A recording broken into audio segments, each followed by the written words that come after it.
Hello बच्चों, कैसे हो? आपका स्वागत है त्रिपाण स्टडी सेंटर में। आज जो हम करने जा रहे हैं क्लास 10 एनआईएस बोर्ड का जो है सोशल साइंस का चैप्टर, जिसमें आज हम करेंगे चैप्टर 27 जिसमें होगा आज शांति और सुरक्षा यानी पीस एंड सिक्योरिटी, जो कि काफ़ी महत्वपूर्ण चैप्टर है एग्जाम व्यू से। और ये चैप्टर जो रहेगा हर एक क्लास के बच्चों के लिए महत्वपूर्ण रहेगा, चाहे वो सीबीएसई में पढ़ते हों, चाहे एनआईएस बोर्ड के बच्चे हो, चाहे यूपी बोर्ड के बच्चे हों, चाहे बिहार बोर्ड के बच्चे हों, जिस मर्जी बोर्ड के बच्चे हों, सभी के लिए काफ़ी महत्वपूर्ण रहेगा। इवन कि जो बच्चे कंपटीशन तैयारी कर रहे हैं उनके लिए भी काफ़ी महत्वपूर्ण ये टॉपिक होने वाला है। लेकिन आपको पता ही है कि टॉपिक स्टार्ट करने से पहले एक बात जो मैं हमेशा कहता हूँ, जिसको आपको सोचना भी चाहिए, विचार भी करना चाहिए और इवन अमल भी करना चाहिए, वो ये है कि जब भी वीडियो देखिए पूरा देखिए, क्योंकि अधूरा जानकारी सदैव खतरनाक होता है। साथ में एक इंपॉर्टेंट बात ये भी रहता है, अगर आप पहली बार वीडियो देख रहे हो तो लाइक शेयर सब्सक्राइब करना मत भूलना, क्योंकि दोस्तों लाइक कीजिएगा तो बनाने वाले का मनोबल बढ़ता है, सब्सक्राइब कीजिएगा तो इससे ये होता है कि जब भी मैं कोई वीडियो डालूंगा उसका नोटिफिकेशन आपको समय रहते मिल जाएगा। और देखिए शेयर का मतलब ये होता है कि आपके थ्रू ना जाने किन बच्चों को हेल्प मिल जाए, ये आप भी नहीं जानोगे, इसलिए जो है आप शेयर जरूर करो, ठीक है। व्हाट्सएप स्टेटस पे भी लगाओ। दोस्तों एनआईएस सेंटर जो कई मानने में बहुत से बच्चों के लिए हेल्पफुल है, चाहे वो 8th क्लास हो, 9th 10th 11th 12th हो, चाहे वो एनआईएस बोर्ड के बच्चे हों, ठीक है, चाहे बीए एमए के बच्चे हो, सभी क्लासों के लिए कुछ ना कुछ जो है त्रिपाण सेंटर में उपलब्ध है। तो इसलिए आपके लिए ज़रूरी है कि आप सब्सक्राइब करके इसको चैनल को जो है सेव कर लो, नहीं तो बाद में अगर रिसर्च करोगे तो शायद आपको ये चैनल प्राप्त ना हो। तो इसलिए सोचना नहीं, विचार नहीं करना है, सब्सक्राइब करके जो है अपने पास सेव करना है। दोस्तों ये तो बात था आपके लिए, लेकिन आप देखते हैं हमारा आज टॉपिक क्या है। Our next topic is most important arrive here, India and the international peace and security. This is the most important peace and security for the national level. The India and the international peace and security. India has been to equal concern with the international peace and security. It is still there for its progress like any other nation. India also had its foreign policy rooted in their national interest. India has been to the pursuing of foreign policy in which the peace and security at the international level, and especially in our neighborhoods and in our region as a war has been a key concern. In fact, right from independence, the basic objectives of Indian foreign policy has been their first year maintenance of freedom in policy formulation, and second year promotion of international peace and security, and third year good relationship with other nations and especially with our neighbors, and the next year support to be United Nations, and fifth year disarrangement is opposition to be colonialism, imperialism and racialism, and the sixth year cooperation among the developing nations. To attain this objective, the foreign policy that India has been prioritizing to the continent is known as the policy of non-agreement. And third, there has been to the change in it to be keep its relevant in the context of changes on the international scene here. This is important. And the next year policy of non-agreement here. Let's see a policy of non-agreement here. The next topic arrive here, policy of non-agreement. This is important. Non-agreement has been regarded as the most important feature of India as a foreign policy. India lead to process of the evolution of the concept of the non-agreement during two period, and when the world was divided into two camps, Western nationalists by the United States of America consulting their one's camp, and the communist nation led by the Soviet Union concerning the other. This is the most important. United States of America, there is here a Western nationalism by their state, and other is a communist station. Nations lead to be a Soviet Union is here. It known as a period of Cold War between the two camps, and the World War is instance is a rivalry between USA and Soviet Union without fighting a direct war to attack allies in Africa, Asia and Latin America. It started to the soon after the Second World War, and the continued for the 45 years. And these two big country become two opposite poles known as the east and west, and the world of politics revolve around these two poles. In fact, the world is a bipolar. In fact, world become a bipolar. The non-agreement aimed to the maintaining national independence in a foreign affair by not joining any of the two military alliances and formed by the USA and Soviet Union. And non-agreement was neither as a neutrality nor a non-involvement and not a isolationism here.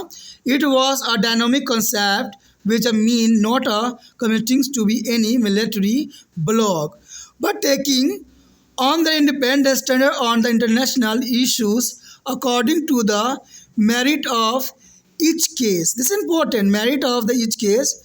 The policy of non agreement won a many supporter in the developing countries as it is a provided of opportunity to be them to the protecting their sovereignty as the retaining there is a freedom of action during to the tension redent and cold war period.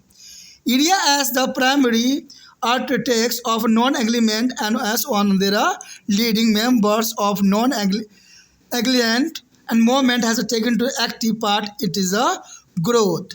The non-agreement movement is the providing all members a state regardless of size and importance and opportunity to their participate in the global discussion making and world politics here. Among the non-agreement nation, Nehru has involved to the special relationship with the President Tito on Yugoslavia and Nasser of Egypt. This is most important here. Nehru had a developed a special relation with the President of Tito of Yugoslavia and Nasser to the of Egypt. And these three are regarded as they are the founding father of the non-alignment movement, means NAM. This is the most important non-alignment movement is the NAM here. The non-alignment movement was a group of the newly independent state who refused to be accept the dictates of the former colonials and master and decided to the act of according to their own judgment. On issue of international concern, non-alignment or movement NAM has also been the anti-imperialist in approach. This is important. On your screen, there is a most important picture here. A leader of the NAM. There is a Nehru, Nurkulha, Nasir, and Tito. The L2 are the leader of NAM. This is the most important picture on your screen. Since the non-alignment movement NAM was a product of the Cold War century and the bipolar world, many scholars questioned their relevance of NAM after the end of Cold War and disintegrations of the Soviet Union. However, even in their present scenario, is NAM has a significant role to play. First, with the disintegrations of Soviet Union, the world faces a threat from the unipolar world. The NAM can be act as a check against the dominance. Secondly, the developing north and the developing south world are divided over the several economical issue here. The NAM is a mind of very relevant form for the developing country to be engaged with the developed nation in a productive dialogues. Moreover, the NAMs can be proved to be a powerful instrument of South and South cooperations here. Such a things extremely for the developing countries are the increasing their bargaining power and why as wish to be a development world. This is important. And finally, developing countries united under to the banner of NAM have to the fight from the reform of the UNA and the change it's according to the requirement of 21st century. This is important. The next point is the most important, support to be United Nations. This is important point here. Support to be United Nations. India has a view to United Nations means UNA as the vehicle for the peace and security and from the peaceful change in the world politics, began one of the 51 original and founding members of United Nations.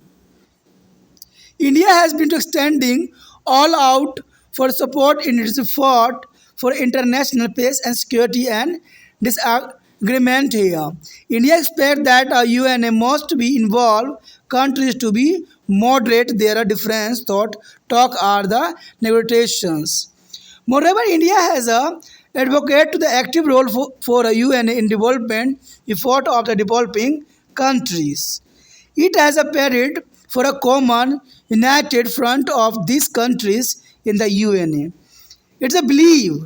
It's a belief that is a non-agland is evolved by the victors to be it is a massive as a number could be play of constructive and meaningful role in the UNA by the stopping the superpowers from the using this world body for their own interest.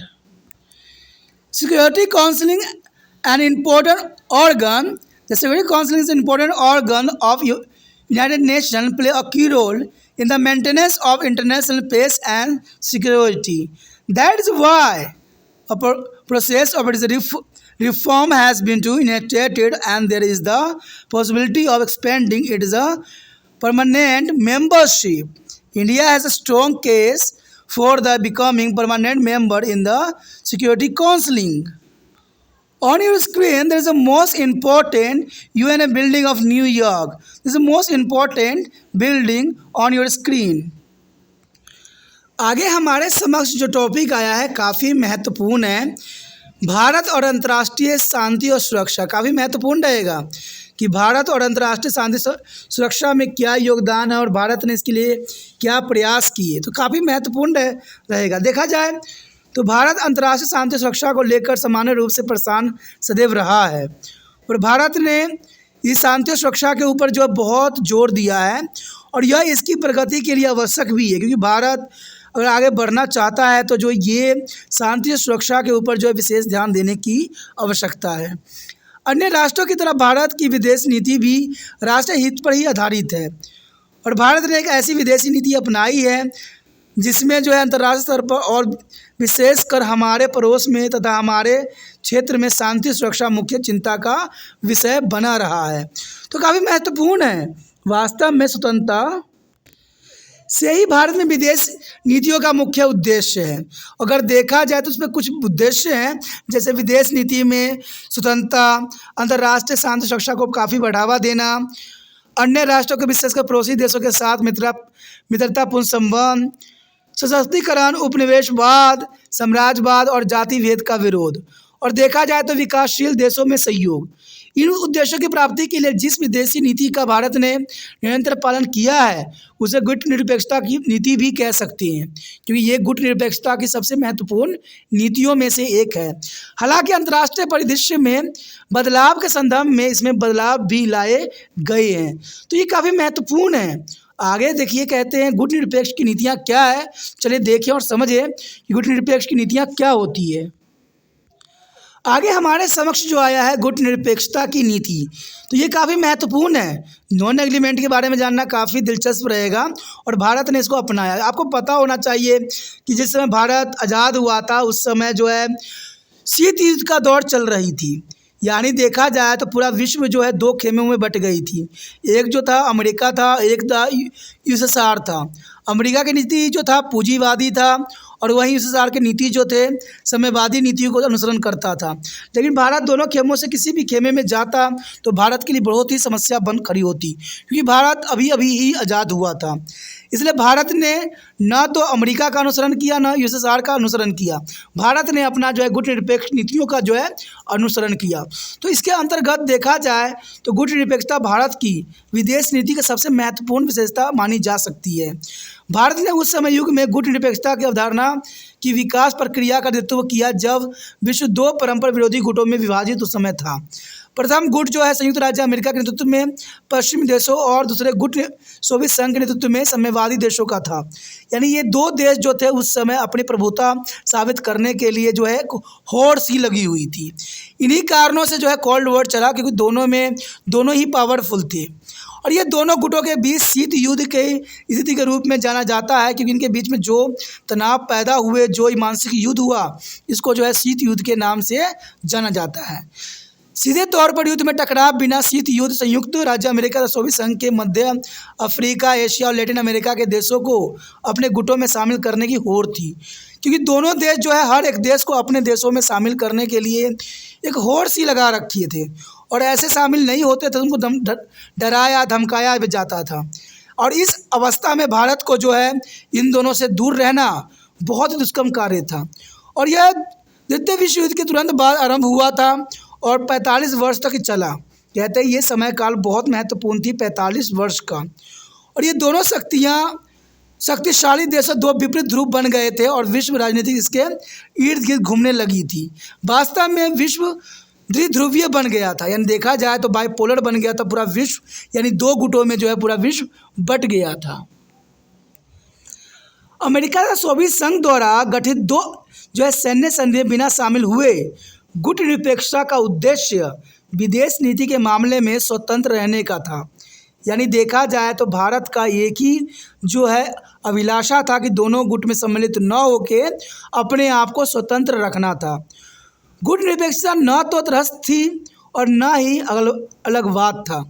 यह एक ऐसी गतिशील सक्रिय अवधारणा थी जिसका अर्थ था किसी सैन्य गुट से प्रतिबंध हुए बिना हर मामले के जो है गुण दोष के आधार पर अंतर्राष्ट्रीय मुद्दे पर जो है अपनी स्वतंत्रता राय रखना। यानी इसलिए भारत जो है दोनों से अलग खेमा अपनी बनाई। विकासशील देशों में गुट निरपेक्ष की नीति के कई समर्थक थे, क्योंकि इसमें उन्हें अपनी प्रभुसत्ता सुरक्षित रखने का अवसर प्रदान किया। यानी गुट निरपेक्ष काफ़ी महत्वपूर्ण थी उस समय, क्योंकि वहाँ पर जब दो देशों की होड़ लगी हुई थी, वहाँ पर अपनी स्वतंत्रता बनाए रखना हर एक देश का प्राथमिकता था। इसलिए बहुत से देश ने जो है गुट निरपेक्ष को अपनाया। साथ इसने तनाव मुक्त शीत युद्ध की अवधि में उन्हें स्वतंत्र रूप से कार्य करने का अवसर भी दिया। तो ये काफ़ी महत्वपूर्ण था। गुट निरपेक्षता का मुख्य निर्माता और जो है गुट निरपेक्षता आंदोलन के अग्रणी सदस्य के रूप में भारत ने इसके विकास में सक्रिय काफ़ी भूमिका अदा की। यानी भारत जो है इसका सक्रिय जो है भूमिका रही और अग्रणी सदस्य भी भारत था। आकार और महत्व का नज़रअंदाज करते हुए गुट निरपेक्ष आंदोलन सभी सदस्य देशों को वैश्विक निर्णय निर्धारण एवं विश्व राजनीति में भाग लेने का अवसर प्रदान करता है। तो ये काफ़ी महत्वपूर्ण है कि गुट निरपेक्ष में बहुत ही महत्वपूर्ण बात बताई कि आकार महत्व के नज़रअंदाज करते हुए जो है निरपेक्ष आंदोलन सभी सदस्यों को देशों के वैश्विक जो है निर्णय निर्धारण तथा विश्व राजनीति में भाग लेने का संपूर्ण अवसर दिया। इसलिए गुट निरपेक्ष हर तरह से जो थी काफ़ी महत्वपूर्ण थी, क्योंकि जब भारत आज़ाद हुआ था उस समय भारत की दशा बहुत ही दयनीय थी। और आपको पता ही होगा कि भारत के कुछ लोगों के मंशा के कारण भारत दो भागों में विभक्त हो गया था, और अगर और भी मानसा दूसरे देशों की होती तो भारत कई क्षेत्रों में जो है विभक्त हो जाता। लेकिन फिर भी यहाँ पर देखा जाए तो राजनीतिक नेता का जो है कूटनीति या उनकी जो है चापलूसी ने देश को जो है बचा लिया। नेहरू ने गुट निरपेक्ष देशों में देखा जाए तो यूगोस्लाविया के राष्ट्रपति मार्शल टीटो तथा मिस्र के कर्नल राष्ट्रपति नासिर के साथ विशेष संबंध स्थापित किए, क्योंकि यही वो मित्र देश थे जो कि इनका संबंध अच्छा था। इन तीनों के गुट निरपेक्ष आंदोलन के जो स्थापक माना जाता है, और गुट निरपेक्ष आंदोलन नव स्वतंत्र देशों का समूह था जिन्होंने औपनिवेशिक ताकतों का आदेश मानने से इनकार कर अंतर्राष्ट्रीय मुद्दे पर अपने स्वतंत्र निर्णय के अनुसार काम करने का निर्णय लिया। गुट निरपेक्ष आंदोलन अपने दृष्टिकोण में साम्राज्यवाद विरोधी भी रहा। तो ये काफ़ी महत्वपूर्ण था। देखा जाए तो गुट निरपेक्ष को बनाने में तीन देशों का महत्वपूर्ण स्थान था। इसमें भारत तो था ही था, साथ में यूगोस्लाविया के राष्ट्रपति मार्शल टीटो और मिस्र के कर्नल राष्ट्रपति नासिर के जो है विशेष इसमें महत्वपूर्ण योगदान थे गुट निरपेक्ष को बनाने में। अब इस चित्र में भी आप देख सकते हो कि जिन्होंने गुट निरपेक्ष का जो है स्थापना किया उन सदस्यों का यहाँ पर फोटो जो है आपके समझ प्रस्तुत हुआ है। यहाँ पर देख सकते हो कि नेहरू जी दिख रहे हैं, नक्रुमा, कर्नल नासिर भी दिख रहे हैं, मार्शल टीटो बाएं से दाहिनी ओर, और गुट निरपेक्ष आंदोलन के नेता ये थे जो काफ़ी महत्वपूर्ण थे। कहते हैं ये तीन नेता काफ़ी महत्वपूर्ण थे। आप चौथे नेता को भी देख सकते हो यहाँ पर, Nehru, Nkrumah, colonel Nasser, marshal Tito, ये तीनों चारों जो है काफ़ी महत्वपूर्ण थे उस समय जो है गुट निरपेक्ष आंदोलन को जो है कहते हैं बनाने में और सत्ता प्राप्त करने के लिए। गुट निरपेक्ष आंदोलन क्योंकि शीत युद्ध और द्विध्रुवीय विश्व का परिणाम था, सोवियत संघ के विघटन के बाद गुट निरपेक्ष आंदोलन जो है सब प्रासंगिकता का प्रश्न लगे, यानी बहुत से लोगों ने इस पर प्रश्न उठाया। हालांकि वर्तमान परिदृश्य में भी जो है गुट निरपेक्ष आंदोलन महत्वपूर्ण भूमिका निभा रहा था और ये काफ़ी महत्वपूर्ण था।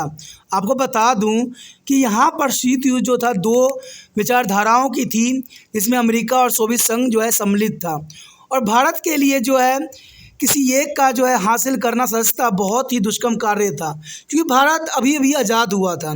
इसलिए भारत ने जो है गुट निरपेक्ष आंदोलन का महत्वपूर्ण भूमिका यहाँ पर दिया।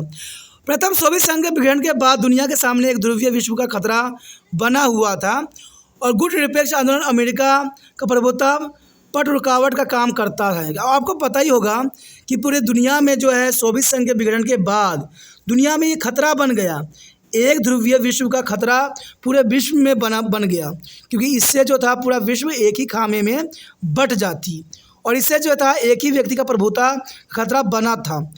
और कहते हैं द्वितीय विकसित उत्तर और विकासशील दक्षिण विश्व कई आर्थिक और पर्यावरण मुद्दे पर परिभाषित हुआ।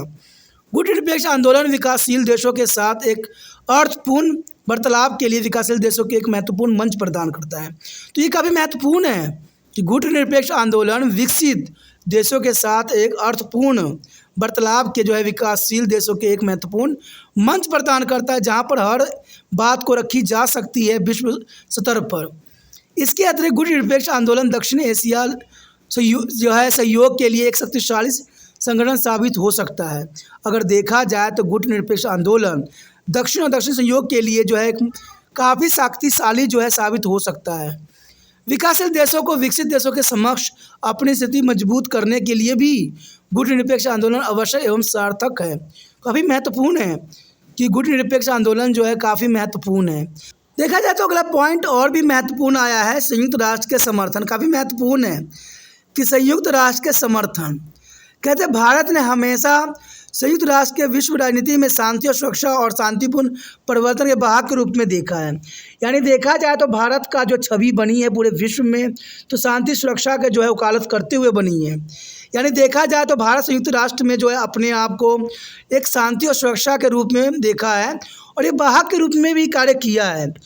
संयुक्त राष्ट्र के जो है 51 में से एक स्थापक सदस्य के रूप में भारत अंतर्राष्ट्रीय शांति सुरक्षा तथा निःशस्त्रीकरण के उसके प्रयासों का खुलकर समर्थन करता है। भारत हमेशा निःशस्त्रीकरण का ही पक्षधर रहा है और भारत चाहता है कि हर देश जो है निःशस्त्रीकरण का जो है भली भांति जो है इसका अनुसरण करे, जिससे भारत के साथ पूरा विश्व को जो है विनाशकारी लीला से बचाया जा सके। और ये बहुत ज़रूरी भी है शांति सुरक्षा के लिए निःशस्त्रीकरण होना। निःशस्त्रीकरण का मतलब होता है बिना अस्त्र शस्त्र के। आपको पता ही होगा कि पूरे विश्व में जो है हथियारों की एक होड़ लगी हुई है। आज कोई और हथियार चाहिए, कल कोई और हथियार चाहिए, और इवन कि आपको पता है पूरा विश्व जो है परमाणु बम के ऊपर जो है खड़ी है। कहते हैं सभी देशों के पास परमाणुओं की संख्या इतनी है कि अगर सभी ने एक्टिव कर दिया तो पूरा विश्व जो है तहस नहस हो जाएगा। तो निःशस्त्रीकरण करना बहुत काफ़ी महत्वपूर्ण है और देखा जाए तो हर देश इसका जो है समर्थन कर रहा है। भारत ने आशा करता है कि संयुक्त राष्ट्र वार्ता के द्वारा देशों के बीच मतभेद को कम करने के लिए प्रयास करते ही रहेगा, क्योंकि भारत कभी हारता नहीं है। भारत सदैव ही इस बातों को जो है उठाता ही रहेगा। इसके अतिरिक्त भारत ने विकासशील देशों के विकास प्रयासों में संयुक्त राष्ट्र की सक्रिय भूमिका का भी वकालत किया है। यानी भारत देखा जाए तो विकासशील देशों के विकास के प्रयासों में संयुक्त राष्ट्र की सक्रिय भूमिका का भी वकालत किया है और इसने संयुक्त राष्ट्र में इन देशों की जो है सामान्य एकजुटता की बात भी कही गई है। इसका मानना है कि गुट निरपेक्ष देश अपनी संख्या के दम पर महाशक्तियों के अपने हितों में इस विश्व संस्था का इस्तेमाल करने के रोककर संयुक्त राष्ट्र में एक सकारात्मक और अर्थपूर्ण भूमिका निभा सकता है। यानी देखा जाए तो भारत का जो गुट निरपेक्ष है वो काफ़ी महत्वपूर्ण है और देखा जाए तो एक महाशक्ति देश पे जो है इसका सकारात्मक प्रभाव भी पड़ सकता है, क्योंकि देखा जाए तो भारत यहाँ बहुत ही महत्वपूर्ण सक्रिय भूमिका अदा कर रहा है। देखा जाए तो संयुक्त राष्ट्र एक जो है काफ़ी महत्वपूर्ण अंग सुरक्षा परिषद और अंतर्राष्ट्रीय शांति सुरक्षा के रखरखाव में अहम भूमिका निभाती है। इसलिए इसके सुधार की प्रक्रिया का पहल भी की गई है तथा इसके स्थायी सदस्य की संख्या बढ़ाने की संभावना भी है। यानी देखा जाए तो इसके जो है अंतर्राष्ट्रीय स्तर पर सदस्यों की संख्या दिन पर दिन बढ़ता ही चला जा रहा है। सुरक्षा परिषद के स्थायी सदस्य बनने के लिए भारत की प्रमुख दावेदारी रही है। यानी सुरक्षा परिषद के स्थायी सदस्य बनने के लिए भारत की प्रमुख दावेदारी रही है, लेकिन भारत को अब तक जो है स्थायी सदस्यता प्रदान नहीं हो पाया है। अब यहाँ पर इस चित्र में आप साफ देख सकते हो कि संयुक्त राष्ट्र भवन न्यूयॉर्क में जो है बनाई गई है, जहाँ पर हर एक देश के झंडा जो है यहाँ पर लगी हुई है। और देखा जाए तो भारत भी जो है दिख रहा होगा पहले दूसरे नंबर पे आपको भारत के झंडे। तो काफ़ी महत्वपूर्ण है ये बिल्डिंग, क्योंकि ये संयुक्त राष्ट्र भवन है। दोस्तों ये काफ़ी महत्वपूर्ण चैप्टर था। हमने शांति सुरक्षा के विषय में विस्तार पूर्वक जाना, समझा और ये भी जाना कि देश के लिए क्या बुराई है, क्या अच्छाई है, क्या सरकार को कदम उठाना चाहिए और क्या नागरिक का कर्तव्य है। तो ये काफ़ी महत्वपूर्ण हमारा चैप्टर था और इसी के साथ हमारा चैप्टर भी ख़त्म हो जाता है, जो कि काफ़ी महत्वपूर्ण था। अगर आपको अच्छा लगा, समझ में आया सभी चैप्टर, तो जितना हो सके लाइक से सब्सक्राइब जरूर कीजिए। अगर आप तिरपान स्टडी सेंटर का दिल से हेल्प करना चाहते हैं तो इसका जो है लिंक यूट्यूब से कॉपी करके व्हाट्सएप पे स्टेटस पे जरूर लगाइए, क्योंकि यही एक जो है तिरपान स्टडी सेंटर को जो हेल्प करने और जो है धन्यवाद करने का एक साधन है। ठीक है, अगर पहली बार वीडियो देख रहे थे और पहली बार मेरे चैनल पे आए हो, चैनल सब्सक्राइब करके अपने मोबाइल में अवश्य सेव कर लीजिए, क्योंकि तिरपान स्टडी सेंटर जो है 8th से लेकर MA तक के बच्चों के लिए काफ़ी महत्वपूर्ण है। ठीक है, तो इसी के साथ सोचना नहीं है, विचार नहीं करना है, चैनल को सब्सक्राइब करके अपने मोबाइल में सेव करना है।